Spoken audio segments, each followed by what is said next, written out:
बंधुगण मो हिमानी आपण मानक आम चैनल उत्कल भाइराल को स्वागत जनाऊँगी। आज जानिबा किछि उपाय विषय रे।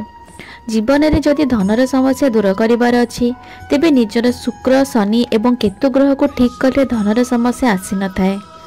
एथिपाई निज घरे हेउथिबा प्रथम रुटी को नेबे, एहाकु 3 भाग करिवे। प्रथम भाग गाय को देबे, द्वितीयटी कुकुर को एवं तृतीयटी काऊ को देबे। एही उपाय प्रतिदिन कले आपणकर कौनसी काम केबे बंद हेबनी, पैसा आसीबार रास्ता खोली जिवो।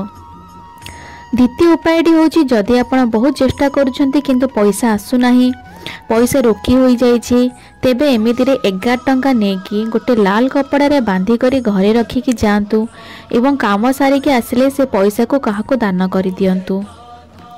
जदि आपणक विवाहित जीवन में बहुत समस्या आसुची तेबे एमितिरे प्रतिदिन शिवलिंग रे क्षीर चढ़ातु।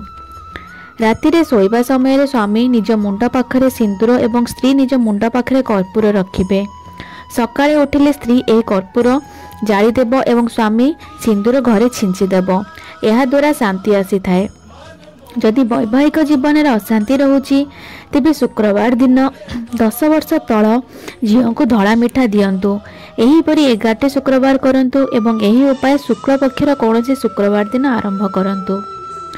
जदि आपणकर कौनसी कार्य हेउ नाही, भाग्य बहुत खराब चली, किछि काम रे हाथ देले ताहा हेउ नाही बा बंद हो जाउछि, तेबे एमितिरे गुरुवार दिन सूर्यास्त पर कौनसी दुकान को जांतु एवं गोटे पित्तलर ताला किणंतु।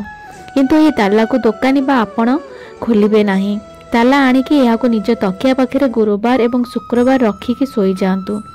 शनिवार दिन एही ताला को चौरास्ता रे संध्या समय रे रखिकी आसी जिबे। एहा द्वारा बंद भाग्य भी खोली जिवो। तेबे एही सब छोट छोट उपाय करिकी देखंतु। एही वीडियो रे एतिकी। वीडियो को लाइक शेयर करंतु एवं आम चैनल को सब्सक्राइब करंतु। धन्यवाद।